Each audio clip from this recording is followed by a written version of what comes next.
we'll wait for the official part. Can I just get a quick show of hands? Who was here in October when I did part 1 of the series? Just so I have a sense. Yeah, about half the room. That's what it looked like when I was walking around. Good. Okay. Thank you so much, Mary. Well, let me give those of you who weren't here or who maybe haven't been at one of the presentations I've done before. I'm Audie Black. I'm what's called a neuropsychologist. No one's ever heard of a neuropsychologist unless you've seen one. We're a very, very small subspecialty. Just in a quick nutshell, our specialty is understanding how changes in the brain affect thinking, behavioral, and emotional changes. And of course, Parkinson's disease affects parts of the brain, right? And everyone thinks of Parkinson's disease as a primarily motor disease because it affects motor functioning. But as all of us know, it affects much more than that. And there's common thinking changes, behavioral, and emotional changes that come with Parkinson's disease. So this is a 4-part series. We did part 1 in October, and the whole series is on the neuropsychology of Parkinson's disease, and then what we call Parkinson's plus syndromes. And that's for the things that aren't classical Parkinson's, but are adjacent to it. So things like Lewy body disease, which we're going to talk about in the next session, things like more rare forms like CBD, MSA, et cetera. And so there's many different kinds of pathologies related to Parkinsonian plus syndromes, okay? But today we're specifically going to talk about, oops, let me go through disclosures. I have nothing really to disclose other than I'm the founder and owner of Idaho Neuropsychology. We're not going to do any cases today, so we don't need to worry about that. Series really quick, understanding common changes like we talked about, and then how to thrive despite these changes. That's the important part. It's one thing to learn about what's going to happen. It's another thing to learn what to do about it. And I'll share with you at the end, there's going to be a special caregiver class to focus specifically on caregivers helping a loved one deal with these changes. But today we're going to build upon what we talked about last time. And last time we talked about common changes that almost everyone with Parkinson's disease will experience at some point in the journey. Today we're going to take that one step further. We're going to talk about a specific subtype, which is where Parkinson's disease develops into what's known as Parkinson's dementia, okay? This is a smaller group, but an important one. And we're going to talk about the differences between what we call mild cognitive impairment, MCI, which that is very common in Parkinson's disease, versus dementia. And what are the differences? And it'll make sense as we get into it. And then a common question that often comes up, because when we hear the big scary D word, dementia, a lot of people go, hey, wait a minute. How is that related to the most common type of dementia, otherwise known as Alzheimer's disease, okay? And we'll talk about that a little bit later too. And then I'm going to share some resources, and then we'll do a discussion and Q&A. So let's talk about the difference between MCI, mild cognitive impairment, versus what we call PDD, Parkinson's disease dementia. When does it become a dementia? And by the way, I'm using the acronyms because how many of you have ever seen your doctor? Say you go, see your neurologist, whether it's Dr. Zhao or Dr. Stewart, and you see all these acronyms in your records, and you're like, what the hell does that mean? MCI, PDD. Have you guys had that experience? I certainly do when I see my own doctors, and then you're Googling, which is a whole nother animal. So I want to introduce you to some of the common things you might see, just so you can start to understand and bridge the gap, what you're reading versus what you're experiencing. We talked about this last time, so this is just a quick refresher because Mary mentioned that there might be some folks who hadn't been here last time. So quick refresher, it is normal to have some thinking, behavioral, and emotional changes with Parkinson's disease without dementia. That's normal. Remember, Parkinson's disease, part of what it does is it destroys parts of the brain that produce a chemical called dopamine. All of you have heard of that by now, right? And dopamine is a really powerful neurotransmitter that does a whole bunch of things, including regulating motor movements. But dopamine is super impactful with areas of thinking and things like depression And so when we change the dopamine levels in the brain, we're going to get some changes. Does that make sense? Even if it's not a dementia. So just a quick refresher. Last time we talked about that it is very common in Parkinson's disease, even without dementia, to have some change in attention. We call it complex attention. So some difficulty staying as focused as maybe you used to, being more distractible. It also commonly affects what we call processing speed, which is how fast we think. So in Parkinson's disease, even without dementia, in Parkinson's disease, there's often a lot of variability in how fast someone thinks. And I'll give you a quick example. If any of you have ever experienced an off time on your medication where maybe you missed a dose of like your Cinemet, or they're getting spread too far out before an adjustment was made, and you feel like you're thinking good right after you take the med 30 minutes later, and then about 3 hours later, it's like crawling through mud, right? I can think, but boy, is it hard. Anyone relate to that?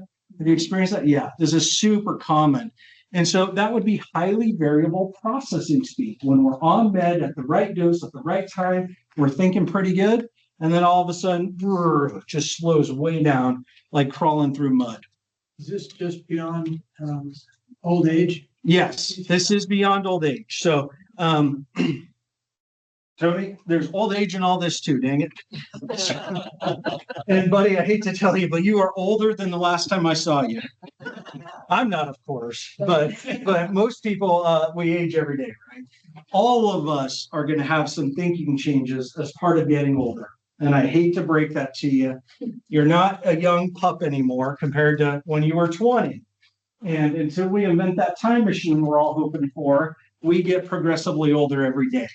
And so there's normal age-related changes that every human being on Earth experiences, even when nothing's wrong, right? And then there's some extras, okay? Now, I like to tell people this is the price you pay for the wisdom you gain. You gain a lot of wisdom as you age. What a beautiful thing that is. You got to pay for the wisdom. There are no free lunches in life, right? So this is the payment. Now, in mild cognitive impairment, so just what we were talking about, mild cognitive impairment is one step beyond normal aging, okay? So it says there are some changes that are more than normal. And what I'm saying is mild cognitive impairment is super common with Parkinson's disease. Does that make sense to everyone? Yeah. So without Parkinson's, might be in normal age mode. With Parkinson's, it kind of accelerates aging a little bit, okay? Can still be very functional. We'll talk about that. But it's common to have some short-term memory lapses, trouble recalling things on demand. People tell me one of the most frustrating things is when you know the dang word and it won't come out. But isn't it funny? Swear words are never the ones you can't remember. I've noticed this in my interactions over the years. So my problem is by the time I'm 70 with Parkinson's, I'm only going to remember swear words. So I'm a sailor.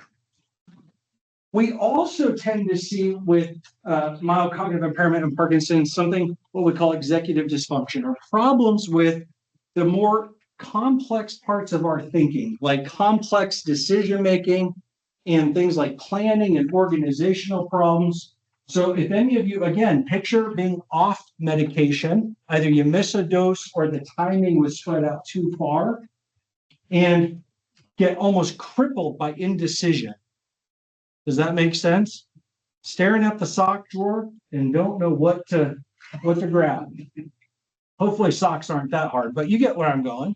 And so this is where our decision making can start to be impacted. And this is very common with Parkinson's. So that's our review, what we talked about last time. Let's take that one step further, okay? Now, I'm going to stand in the middle, and you guys have your slides. I just want to orient you to a classic XY graph. On the Y side is cognitive functioning, and on the X axis is the amount of caregiver support required. So right down in the, if we were at the nexus here, and then we went all the way up, this is before any type of disease, right? We're functioning at our peak cognitive ability. Maybe you recently retired from your job as an executive or as a high-level professional. Things are going great, and you need no support from spouse despite what they think. Make sense? Men, I'm looking at you. You need way more help than you think you do. Okay. That I'm saying that because I got yelled at by my wife this morning. So, all right. So let's talk about what happens with mild cognitive impairment. So with mild cognitive impairment, there's some decline, but it's a lot more subtle. It's noticeable, it's aggravating, but we're still doing pretty dang well. We might need a little bit of caregiver support compared to beforehand, but we're still doing okay, right? And so an example might be, you know what? Let's say you have complex financial investments and you've got multiple different brokerage accounts, plus you've got 5 bank accounts because you moved all over the country and you never close down the banks with each move. And I'm speaking from experience because dang it, is it frustrating. And you're like, okay, we need to consolidate all of our finances. And all of a sudden you go, I need a little help. It's a little confusing. Does that make sense? That would be a complex activity, high cognitive demand, where you might need a little help. But day to day, you're doing pretty dang well with everything else. Or if your medication regimen is super complex, which is really common, right? When we get into Parkinson's, it can get real complex real quick. You might need a little support managing it, but otherwise you manage your meds. Does this make sense to everyone? It probably sounds really familiar in this room. That's mild cognitive impairment. I want to contrast that with what happens in Parkinson's disease dementia.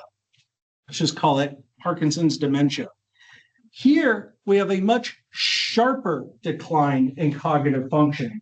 It's no longer a little change, it's a big change. And everyone around is going to notice and be concerned. And the amount of caregiver support goes up significantly, right? And so this, and I'm sorry for those of you who can't quite see it, hopefully you can in your slides. And remember, you'll get copies of this when we're all done. I hope that this graphic helps kind of make sense of a complex topic. It's that the rate of change, the slope, and I'm so sorry to bring math into this. Holy smokes. You guys are never coming back. Bring it on. Okay, you're sick. We'll talk after. So the slope is much, much greater in dementia, meaning the decline is faster. And we need significant help to manage the day-to-day things. And now what we're talking about is not just needing help with like the really complex stuff. We need help with day-to-day stuff, right? A really common thing with a lot of my patients, all of a sudden managing medications, we got to get someone helping with every single step of that process, right? Driving starts to become questionable, maybe even off the table.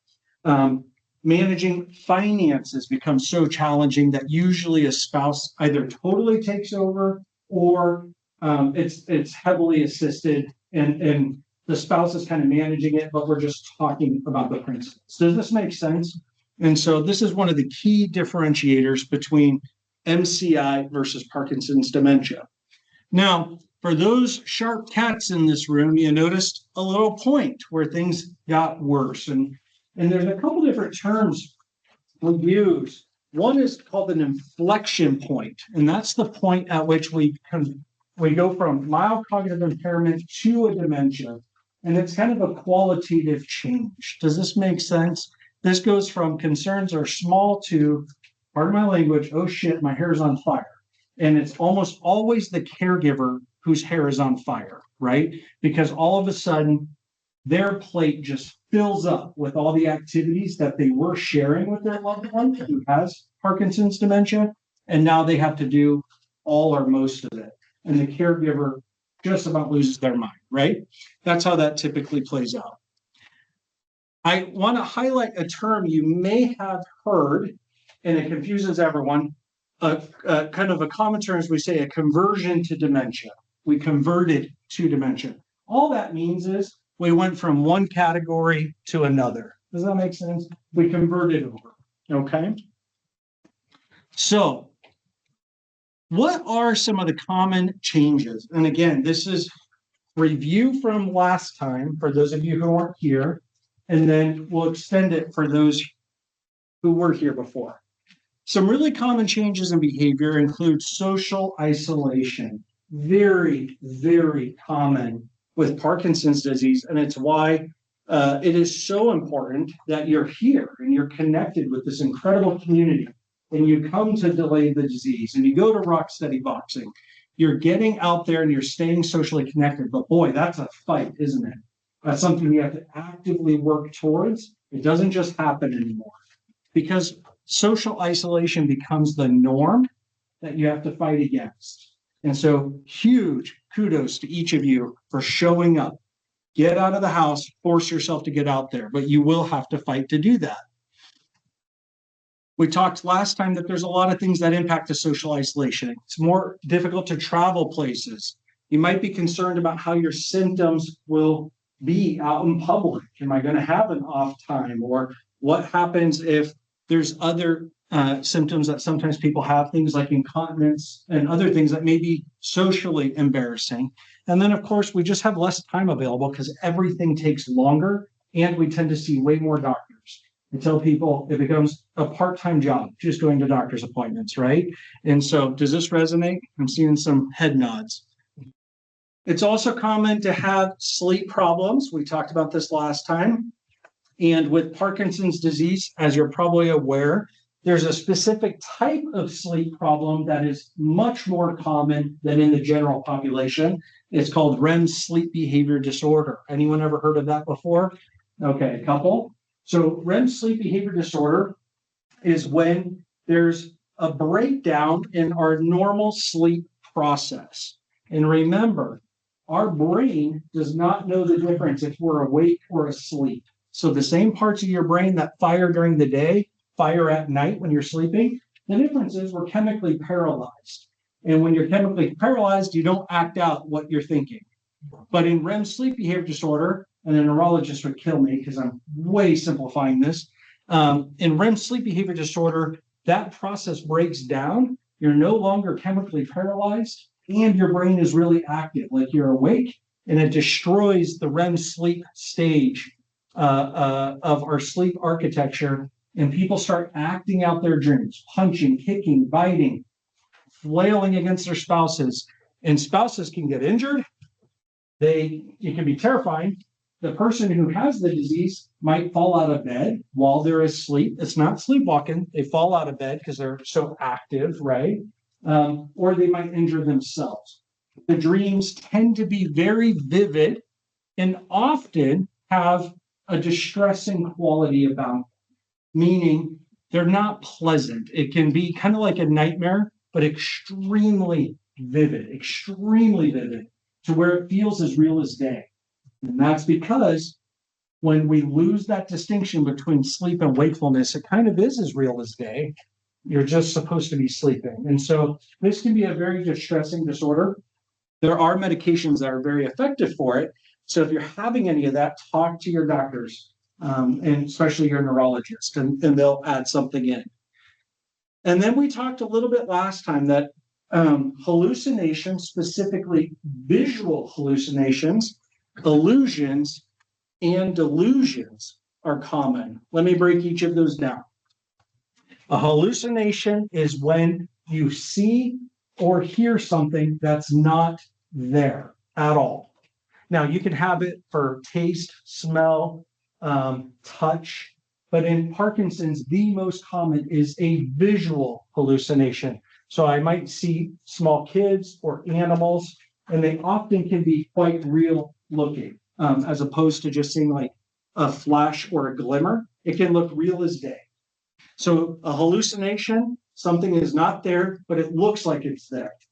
An illusion is when there's something actually there, it just is distorted or looks different. So I might look over and see that chair, that empty chair, and the chair might be changing on me or look like somehow it was morphing. That would be an illusion. There is a chair, it just looks different. Does this make sense? And that can happen as well. And then delusions are things like believing your spouse is having an affair when there's no evidence they actually are. That's a fairly common one that can come up. And so when we talk about MCI, you can have some of these things with mild cognitive impairment but these become more likely if we're in Parkinson's dementia. So again, the severity, just like we talked about cognitively, behaviorally, these things are more prominent. Does that make sense? And so, and again, all of this, it's not that the person wants these things to happen, it's because the brain is changing in some really big ways. And the chemical signaling in the brain is changing in some really big ways. And then unfortunately, the medications we have, they're amazing. But a lot of the medicines are designed to boost dopamine levels, right? Well, guess what? You can make someone have all these problems just by giving them too much dopamine. And so this is where it's like, dang it, can we not win? Right? So if any of you have ever had this experience, my heart goes out to you where you need more dopamine because the motor symptoms are so bad. But then you go on too high of a dose or the wrong med, or maybe the wrong timing, then all of a sudden it causes a whole nother ball of wax of problems. Okay. And so when we talk about managing something like Parkinson's disease, this is why it's so important that you are in close collaboration with your prescribing doctors. And if they make a medication change and it causes a big problem, you need to let them know really quickly. Does this make sense? Don't suffer in silence, okay? I know they're hard to get a hold of. It's a nightmare. I get it. But if these things happen, you got to speak up and say something. Okay. So some common changes in emotional processing. And again, we talked about this last time. This stuff just gets amplified, okay? So depression and anxiety are extremely common with Parkinson's disease, again, due to those changes in the underlying brain signaling and the neurotransmitters. It's just with Parkinson's dementia, these things can get even worse. And so it's not uncommon to have more severe depression, really profound depression. And then we can get other changes like profound apathy. Let's talk about apathy if we can, because I don't think we got into it too much last time. Apathy is what I like to call bump on a log syndrome. It's a disorder of motivation. And imagine if any of you have seen this, imagine someone who maybe sits in the chair and they can tell you what they need to do that day. They know why it's important and they know how to do the thing. And yet they stay in the chair. What does the spouse want to do when that happens? Murder. Because they're like, Bob, you told me you knew you needed to take out the trash. You know how to take out the trash, and you can physically do it. Why didn't you take out the trash? Now, assuming Bob hasn't forgotten to take, right, didn't forget it, it could be a disorder of apathy. So apathy is a disorder of motivation. Does this make sense? And so apathy becomes really profound in Parkinson's dementia. Not for everyone, but for a lot of people. And so you can imagine you have some depression going on, you have the thinking changes, and now we have someone who has a really hard time starting their behavior. That's a lot, right? It's a lot for them and it's a lot for their caregiver. Does that make sense? Okay. So apathy, we could talk for hours on apathy. Apathy often gets interpreted as being psychological. The person these are all the terms I hear. They're just lazy. They don't care anymore. They've given up on life. None of that's true. Apathy is a disorder of yes, it's part of depression, but it's also neurological. It's reflecting the brain changes, okay? And so when I talk to caregivers about that, I say, we got to have some understanding and some compassion about the apathy you're saying. I know you want to kill your spouse. I get it, but don't. It's like taking any of you car people. I'm going to give an analogy. One, partially, boy, that wasn't very confident. A little bit. We gave We'll do this analogy anyways and see how it goes. So you all know there's spark plugs in an engine of a car, right? And the spark plug is the part that sparks and it lights the gasoline which then causes the combustion, which drives the engine, right? Apathy is like taking an engine, all the parts are there. You got gas in the gas tank, you got oil in the oil tank, everything's good to go, but I disconnect the spark plug. Is that engine going to turn over? Never. That's apathy. So when we talk about this, and I work with caregivers a lot, and I say, guys, you have to help your partner actually start the activity. And then if they stop, you're probably going to have to restart them because they don't have that internal spark plug to keep going. And it can be profound. So you can have someone start to get dressed because you lay everything out. You tell them, okay, time to get dressed. They start, and then you walk out of the room and you come back in. They're sitting on the bed, clothes are still there, and they only got the shirt on. And now you got to get them going on the next step. That's apathy. Sound familiar to anyone? Okay. Yep. And it drives spouses nuts. So let's shift gears and talk about, well, how is all this different from Alzheimer's disease? Because that's the most common dementia we think of. First of all, let me just give you some terminology. Dementia is a generic term, and all that it means is that there's been a significant change in thinking that affects day-to-day function. That's all dementia means. So when we talk about dementia, all we mean is that there's been a significant change in thinking that's affecting day-to-day functioning, right? And Alzheimer's is one type of dementia, as is Parkinson's disease dementia, as is Lewy body dementia. There's a ton of different kinds. So dementia is an umbrella term. It's generic. It's like saying I drive a car. The next question is, well, what kind of car do you drive? Oh, I drive a Ford, whatever, right? That's all it is. Dementia is like saying I drive a car. It's a generic term. There are many, probably more than 100 different kinds of dementia. And so when we talk about Parkinson's dementia versus Alzheimer's dementia, there are two types of dementia, totally different. Does that make sense? So we've talked about common changes in Parkinson's disease. I'm not going to rehash that. Let's contrast that with what we see most commonly in Alzheimer's disease. And I won't go down the rabbit hole, even though the geek in me wants to. There are many different kinds of Alzheimer's disease. We're not going to go down that rabbit hole, okay? Let's talk about the main type we all think of. The main thing we usually see is profound short-term memory loss. So someone with Alzheimer's disease, I'll give you an example, someone I had in my clinic a couple of weeks ago, even in the same conversation, because I do about a 2-hour interview, we're talking, conversation's going beautifully, seems pretty intact. Until we get about an hour in and I hear the exact same stories verbatim that I was told at the beginning with no awareness they were told to me.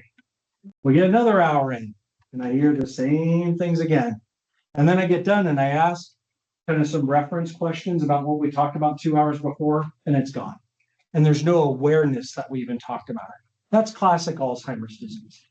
In contrast with Parkinson's dementia, memory is not the main thing that's impacted. Memory can be quite good for some time. There might be some change like we talked about, but it's not as much of a memory specific type of dementia. It affects more of the processing speed, paying attention, complex decision making, all the things we already talked about. Does that make sense? And so we also often see more profound language changes with Alzheimer's disease. So, and again, depending on the type and where we're at in the progression, the word finding problems can be more profound. And Alzheimer's disease, a classic feature is what we call anomia, which is where your vocabulary, all the words you know in the world, starts to shrink. And it's not like normal word finding where you're like, dang it, I can't remember that actor's name. And then 30 minutes later, you remember their name. It's in there. You just can't pull it out when you want. This is different. It's like that actor's name was destroyed from memory. It was deleted. Does that make sense? And so we see more profound language changes, and then some other things. So in the language changes, Yeah. does that include they start speaking in pronouns instead of names and stuff? They just they and he and she and those. You can see things like that, sure, where people will start using more generic language. You'll also see things like what we call circumlocution, which is where they may know they don't know the word, and so they'll talk around the word. Like, it's that thingamajig that you, right? And they'll start describing it. Now, you can have that in Parkinson's as well, but as the vocabulary shrinks, people will try to describe things in different ways, if that makes sense. You can also see some other kinds of language changes called paraphasic errors. It's a Latin term, and it means kind of talking around the thing, but like I might call something by the wrong name and do it with total confidence. So instead of a pen, I might call it a pencil. That's called a semantic paraphasic error. It's related categorically. They're both writing instruments, but it's not the right one. Or I might call it a fen. So instead of a pen, a fen. That's called a logopenic paraphasic error. It's where it sounds similar, but it's not quite right. And so, anyways, we could go into the weeds, but you can see some pretty profound language changes with Alzheimer's disease, more so than we see in Parkinson's. And then the behavioral and emotional symptoms are a bit different, including something I want to highlight called emotional blunting, which is where, imagine if the emotions you feel on a day-to-day basis, from joy to sadness to anger to jealousy, if on a normal scale, you could feel them 1 to 10, 10 being I'm really pissed, 1 is nothing, right? Joy, I'm super joyful, 1 is none. When we talk about emotional blunting, that range goes way down. So instead of someone being able to go from 1 to 10, they might just be like 1 to 3. Does that make sense? So like emotions become more subdued and blunted. Not all of them, not universally, but that's a feature we often see. So I tried to do better this time, Mary. How did I do time-wise? I tried to keep it to 20 minutes, but I still went over. Okay, I tried. Really quick, the last 2 I'll be presenting in this series is March 10th. We're going to be talking about some unique considerations with Lewy body dementia. That's one of those Parkinson's plus syndromes we talked about. It's a kind of a specific subtype of Parkinson's, and we'll talk about that. And then on May 12th, we're going to talk about specifically caregivers attending to their health and wellness. Now, let me go through the last couple slides before we jump to Q&A. I just wanted to highlight 2 things, and one of them is in sponsorship with the Y. These are 2 great programs that are new that I hope you participate in. Have any of you ever heard of memory cafes? They're done around the Treasure Valley. To my knowledge, I think all of them are put on by Aging Strong, the Janus organization. There's some other caregiver support groups. I just want to bring these to your attention. The memory cafes are for, I know it says memory, it's for people experiencing any type of significant cognitive change, any type of concern about a dementia. And so please keep this in mind. This is a new location that they just started because they have a few of them. This is in collaboration with the Saint Alphonsus Memory Center. Some of you may be familiar with them, Dr. Kuntz, Dr. Desai, and that whole team. And anyways, these are free events. I put up a flyer. When you go to the digital slides that Mary sends out, you can literally just click on the flyer and it'll take you right to the webpage, okay? And there's the address for it. Highly, highly recommend getting plugged into these groups. This is an awesome series. Full disclosure, I'll be presenting at one of those. I don't remember which one, whichever one my calendar tells me to go to. But Dr. Desai just presented. They're bringing in other outside speakers, and it's an awesome group there. This one is Hope, and this is in collaboration with Saint Alphonsus and the Y. Mary can talk more about it, but it's essentially free online, correct? 100% online group that's going to be going in 2025. And it's specifically looking at the modifiable risk factors for lifestyle management that can help reduce cognitive decline. And there's a bunch of lifestyle choices that we each can make that can help reduce our risk of thinking changes. or if you're having thinking changes, can help slow down the decline. Now, these are not cures, I want to be clear, but they can really make a huge difference. And the nice thing is, none of them are medication. So these are things you can do day to day to improve your outcomes. And so anyways, that's a special series there, and very excited for that one. So again, those are links in the flyer or in the PDF that you get sent out. And then I'll leave this last one up. Personal plug. We just spent 6 months at my business writing this ebook, and it's totally free. We just finished it this weekend. Very excited. It's a book on living with dementia, and it's about 30 pages. It's highly interactive, and you can get it on your tablet or on your computer. You can read it on your phone, but I don't recommend it because the print is like reading a book on your phone. But anyways, if you scan this barcode or go to that, you can just sign up, put in your email, and it'll get delivered to your email. And so totally free. It talks about different types of dementia, everything from Alzheimer's disease to Parkinson's dementia to vascular dementia to frontal temporal. So it covers a wide variety, but then it talks about what to do if you're concerned about developing dementia, or if you're a caregiver and you notice your loved one having changes. What are some practical things you can do? How to seek an initial medical workup, who to go to, what questions to ask, and then day-to-day strategies for caregivers for how you can support your loved one and not lose your mind in the process. And so anyways, please enjoy that. Check your spam if you sign up for it and it doesn't come straight in. This literally went live yesterday.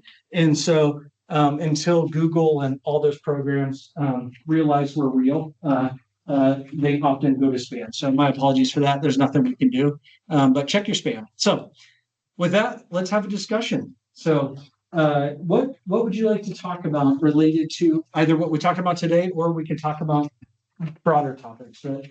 What would you like to talk about with Parkinson's dementia? I'd like to talk about emotions. Sure. I find that whenever I'm talking about emotions, whenever I'm talking about something and I feel strongly about it, I get real weepy. Yep. And I'll cry whether I'm happy or sad. Yes. Do you mind if I share with the group what you said? What's your name again? Janice. Nice to see you again, Janice. So Janice was saying she finds that when she is talking about something that has, I'm going to summarize a little bit, what we call emotional valence, meaning there's a strong emotion, either happy or sad. She finds that she's much faster to get weepy no matter what. And that's a change, right? Yeah. And super unpleasant, I would imagine. So that is another common change that can happen with Parkinson's related conditions. Okay. And again, not diagnosing, to be clear, but when it's at its most extreme form, we call it pseudobulbar affect, PBA. I have a hard time saying that one. You've probably seen commercials about it. And what it is it's exactly what you described, that people, and it can happen for happy emotions or kind of more what we call negative emotions, things like anger, sadness. I don't believe in negative emotions, but it can happen for any emotion. They get heightened. And it can happen two main ways. One is you can feel these strong emotions even when not provoked, meaning you can just be sitting there and all of a sudden feel really powerful emotions. And that can be somewhat unsettling because you know it's not provoked. Or kind of what you're describing, Janice, what can happen is something real happened that would trigger an emotional response. But the emotion, if you should have felt one that big, all of a sudden you feel it that big. It's like a magnifying glass. Does that describe a bit of what you are talking about? Is that the emotions get magnified?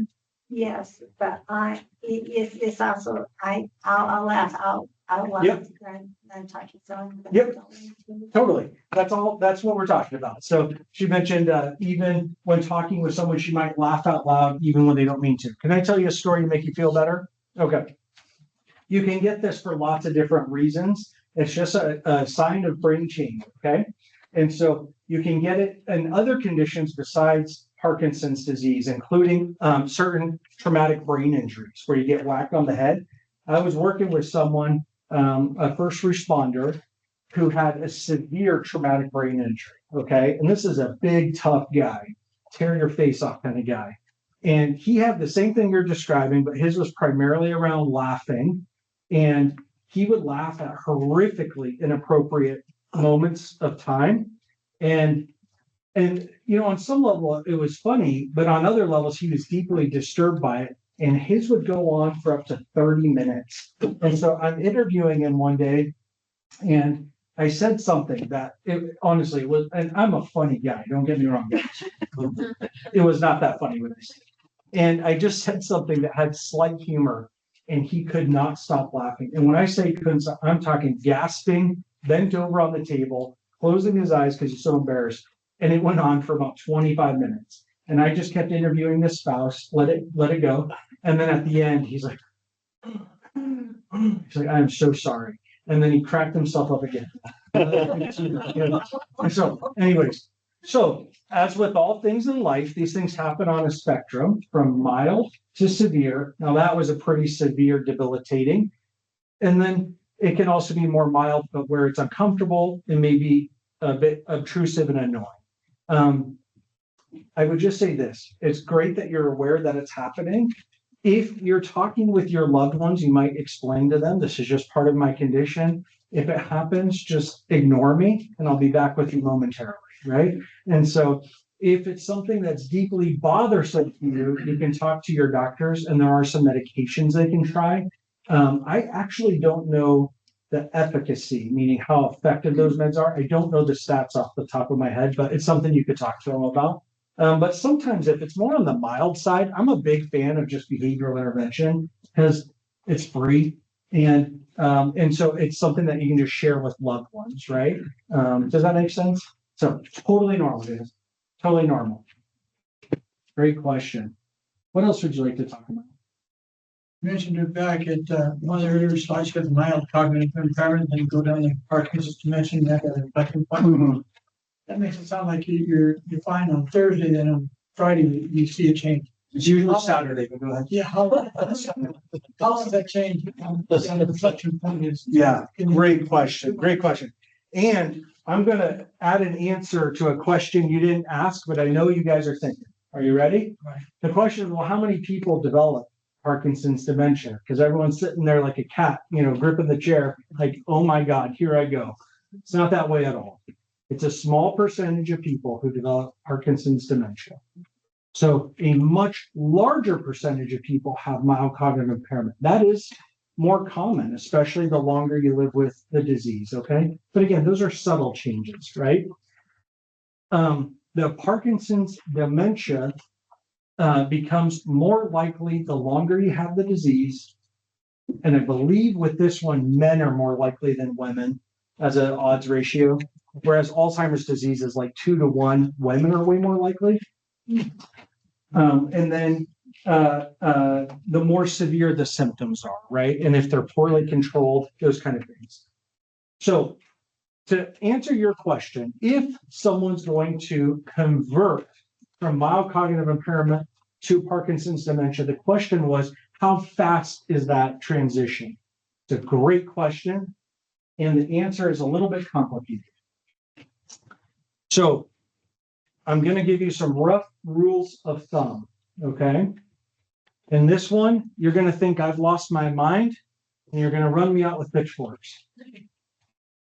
It's a paradoxical fact that the smarter someone is ahead of time, the more highly educated, brighter intellectually, did more cognitively demanding work, when they hit that inflection point, they usually decline much, much faster. It's really weird. And there's a reason for it, which we'll get to in a second. In contrast, those of us who are more mortal and maybe average functioning, the decline tends to be a little bit shallower, inflection point a little bit shallower. And the transition can happen really variably. I've seen it be a real slow, gradual transition. I have also seen really sharp tipping points where someone, to use your language, was fine on a Tuesday, they're not on a Friday. When that happens, there's almost always some other factor at play. So let me give you an example. And I'm sure all of you have seen this in your lives, even with your own loved ones. Maybe it was your parents, aunts or uncles, your elders, right? Or close friends. If someone has some problems and then they have a major medical event, let's say they fall and break a hip, or they have a stroke, or they have a major surgery and are under anesthesia for like 8 hours. And what will often happen is that person may have hit their tipping point after that event and not ever fully be the same. Has anyone ever seen this? You know what I'm talking about? I used to work, you all know Elks Rehab Hospital, the white building just 2 blocks away. I was on their neuro inpatient unit for 5 years there. And these were literally our cases, right? Where someone is maybe having a little bit of trouble, but then something happens, they go into the hospital, and when they come out, it's never the same, right? Well, it's not the hospital that did that. It's because they hit their tipping point. And if someone's vulnerable for developing dementia, maybe they have a lot of risk factors, that may be the tipping point that kind of pushes them over the edge. Now, I told you that I would tell you what the theory is, why people who are brighter, more resourceful, more educated actually decline faster when they hit that tipping point. Isn't that weird? It's well studied in the research literature, and I've seen it countless times. And it always blows family members away. We think because of a concept called cognitive and brain reserve. Those are 2 separate concepts, but they're related. And it essentially is how much reserve does the person have, thinking wise, that they can use to compensate for underlying change. But then once we hit a certain point that you can't compensate anymore, the whole thing just kind of blows apart. Does this make sense? And so think about, let me use a stroke example, because I think this will make more sense. If you have 2 people who have exactly the same stroke, same size, same location, same amount of time from when the stroke began to where they got medical attention, everything about the stroke is the same. But person A is super bright, highly educated, very resourceful, can think their way out of any kind of problem, right? Person B, average, perfectly functional career, but maybe wasn't as resourceful. They will have most likely different outcomes after that stroke, because person A, they have more cognitive and brain reserve to think of different problem-solving solutions. Does this roughly make sense? There's just more horsepower, right? And so what we're saying is, once that person's brain hits their tipping point, they've exhausted all of the ways to compensate for this thing. And so the wheels just come off real fast. Does that make sense? Mm-hmm. I know this is a weird concept. It's uncomfortable to talk about human beings as having different ability levels, different things, but we all do, right? It's a spectrum. I'm just a average kind of guy. I have people in my family who are ridiculously smart, and I take comfort knowing they're going to decline way faster than that. I've heard you explain this concept before, and what stuck with me was that you said that the folks that have the above average intelligence live at a higher level longer until they don't. Yeah. Whereas the average folks, me, I think, just go, on an average and then decline more slowly. Everything is this more slowly. So they're actually maintaining higher cognitive abilities for longer, but then it drops off. That's exactly right. Yes. So if you're the dim bulb in the room, does it go up? I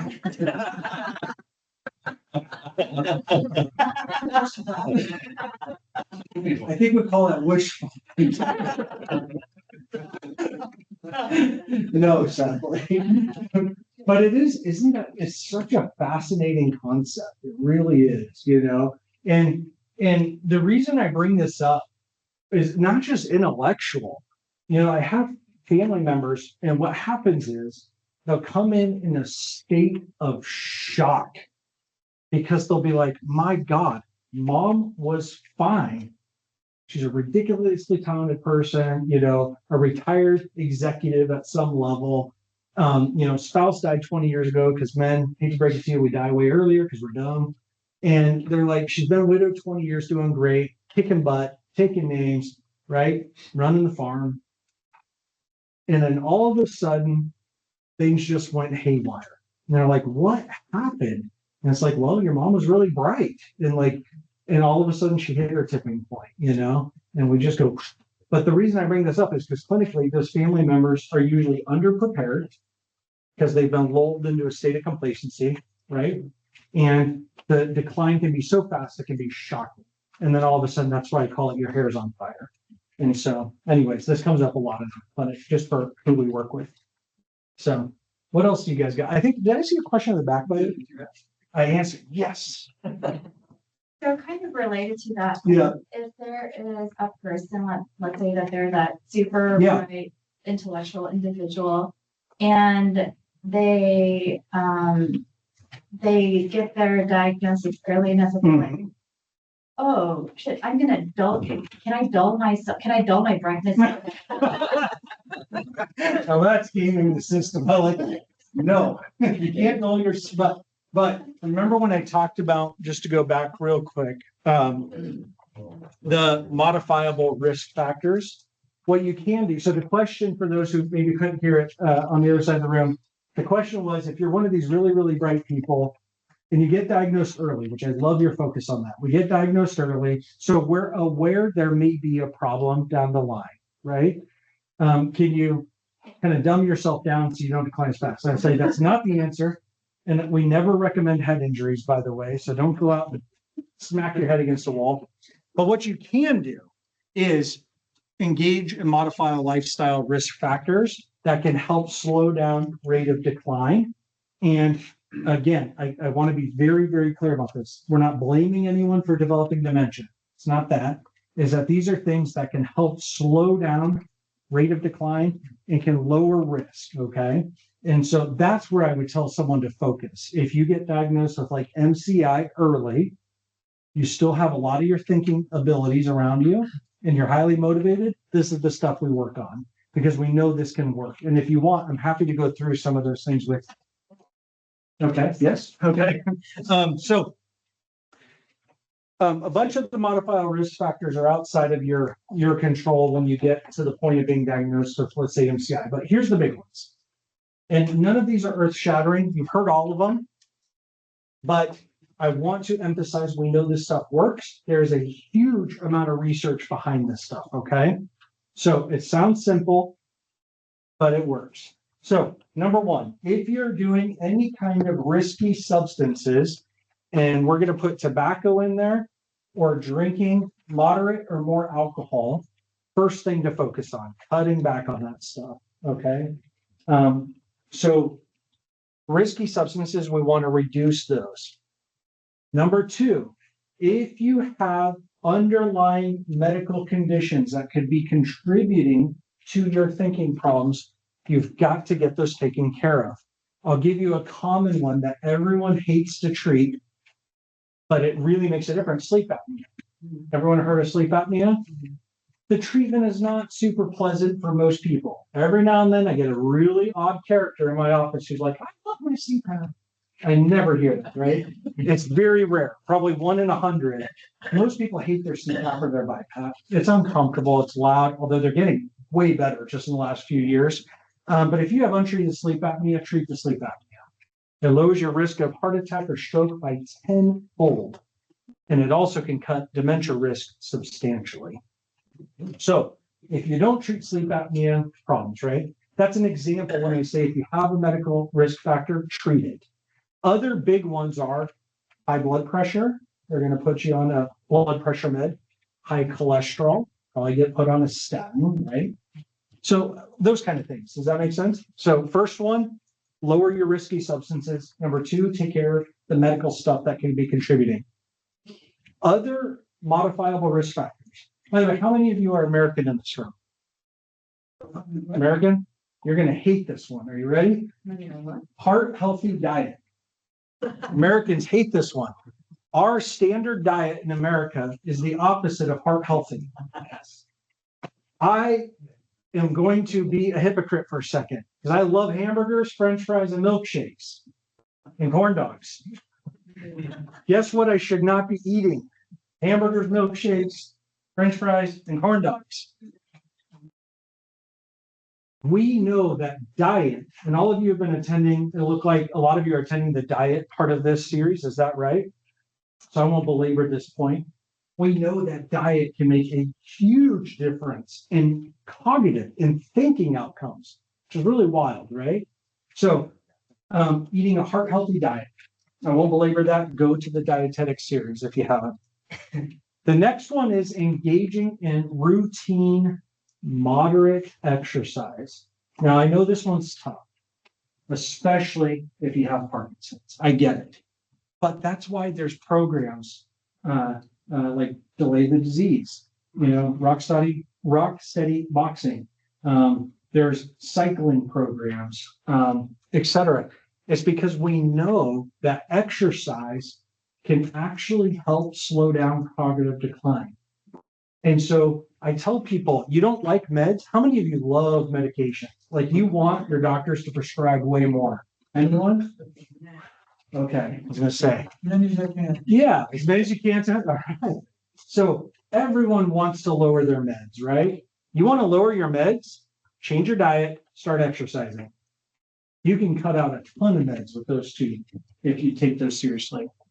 So physical activity is like medicine for the brain, and it's really, really important for keeping the brain healthy. So again, cut down on risky substances, take care of your medical conditions, a healthy diet, routine, moderate exercise. And then I'm going to add in two more that we know make a big difference. Staying socially active.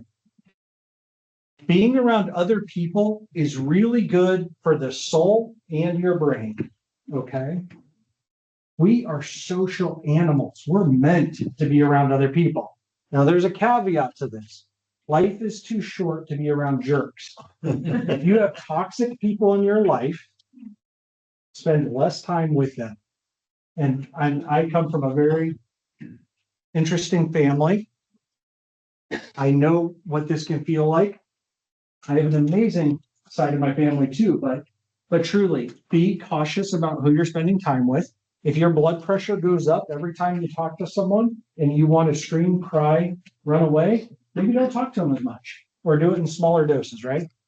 But we need to be around people who love us and who we love them, who believe in us and we believe in them. Any of you ever called a really good friend because you're having a tough day and it's like you get off the phone and you don't even know why you were so upset to begin with? That's good, right? It's literally good medicine for the soul. But here's the cool thing. We know people who stay socially connected are less likely to develop dementia. I didn't say eliminate it, but it actually is a modifiable risk factor for dementia. Isn't that cool? Now, why am I highlighting this one so hard? Remember what I told you earlier about Parkinson's disease? What's one of the behavioral changes we see? Isolation. And that's part of the disease. Okay.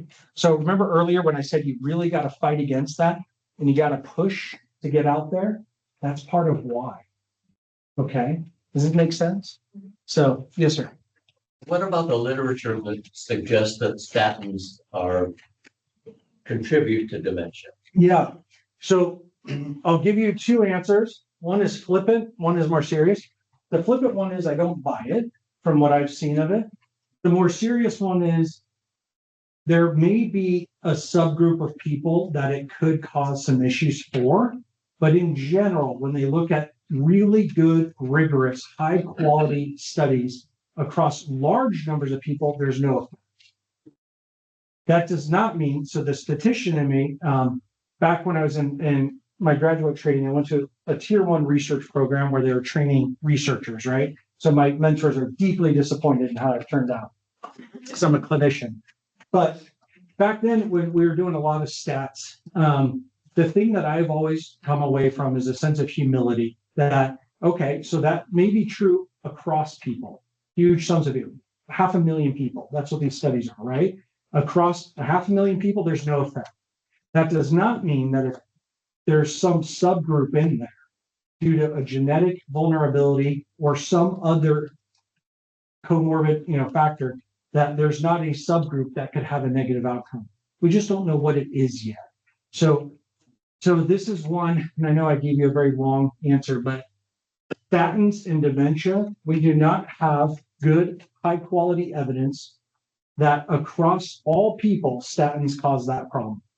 That does not mean there aren't individual examples of it causing a problem. Does that make sense? So I quit the statin because of Yeah. that Sure. idea. And by the way, I'm on a To statin get too. it back, This is why I when looked up the go back literature. and have my Yeah. next blood test and Yeah. my cholesterol is through the roof. I should probably go back on. So let me share with you my personal story on this, okay? Because I'm on a statin and I'm a young guy, because I have a genetic risk factor in my family. My cholesterol is through the roof at baseline, regardless of what I eat. We did everything to lower. I mean, we're talking like my triglycerides are almost 400 and have been for 25 years, like way high, right? We tried everything. I lost, almost 45 pounds. I went vegan at one point, like did everything. The lowest I ever got my triglycerides was 376. Wow. My cardiologist was finally, we did a coronary angiogram, and I'm at like the 98th percentile for age and not good, right? I'm going to have a heart attack. And she's like, it'll be fatal. Your first sign of a problem is you'll die. 40 to 50% of people with this condition, the first sign there's a problem is you lay on the ground and it's game over. Obviously, I freaked out because at the time I was 39. And so I am now on a statin. Here's what I'll tell you. You have to also think about relative risk. What is the relative risk of not treating high cholesterol, which we know for a fact is a massive risk factor for heart disease, heart attack, stroke, and vascular dementia, another subtype. It's one of the main risk factors versus the possible risk factor of a statin being contributed to dementia. I know what my choice was. I was like, I'll be on a statin the rest of my life. I'm never coming off, right? I'd rather take that risk than the one I know is going to kill me. Does that make sense? Yeah. So that's how I think about it. But not everyone has that same decision making. I'm an alcoholic. Yep. And I recovered about 3 years ago. Mhm. And Christian and Yep. God and the rest. Yeah.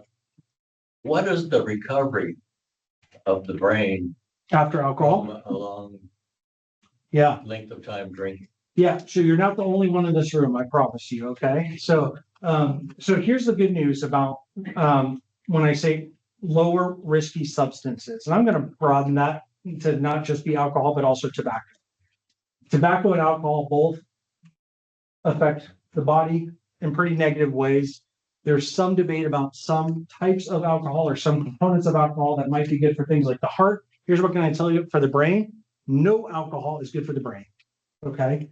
It's a neurotoxin. So it may be good for part of your body, but not the brain. Same tobacco, nicotine in tobacco can help thinking, but tobacco as we consume it, no bueno, right? Here's the thing. There's really good news. If you stop the substances, you can help stop the bleeding, so to speak. And it absolutely makes a difference. Now, can there be some long-term damage? Of course. But our brain and our bodies have a remarkable capacity to kind of do some healing. And it is absolutely worth stopping those things. Absolutely. Yeah. And you know this. I mean, you feel it every day, right? But even from a brain health standpoint, even if there has been some kind of damage, you've slowed the damage. And now if you're focusing on healthy activities, you're actually boosting brain health. I want to use that as a springboard. We tend to think of our brains as this fixed thing, right? Like my brain is just fixed in time. It's a unmutable thing. You know, if your brain is changing every single day, your brain is literally different today than it was yesterday. Now, that can be really bad news if you're doing bad things. It can be really great news if you're doing the right things. So when we talk about modifiable lifestyle risk factors, it's not just about the gut. It's not just about our belly, right? Our brains literally get healthier when we do these things. Isn't that cool? To me, it's inspiring. It's motivating. So go ahead. And then I know we're getting close on time. We should probably take Yep. one more question. One more. One more. Got to do number 6. So let me go back here. 2. Let's do, Audie, can you stay afterwards? Yes. Okay. Let's do that. one So we'll do question, one and then I'll if you wanna stay. Stay afterwards, just because we are. over And time. afterwards, they're $5 a piece, cash only, preferably not marked bills. Guys got to eat my cheeseburger. So I think we're back here. Go ahead, sir. Can I take any comfort from the fact that there's no recognizable dementia in genetic history? Yeah. Yeah. So the question was, can I take comfort in that, to the best of your knowledge, there's no dementia in your family? Absolutely. So dementia, I'm gonna simplify this. There's kind of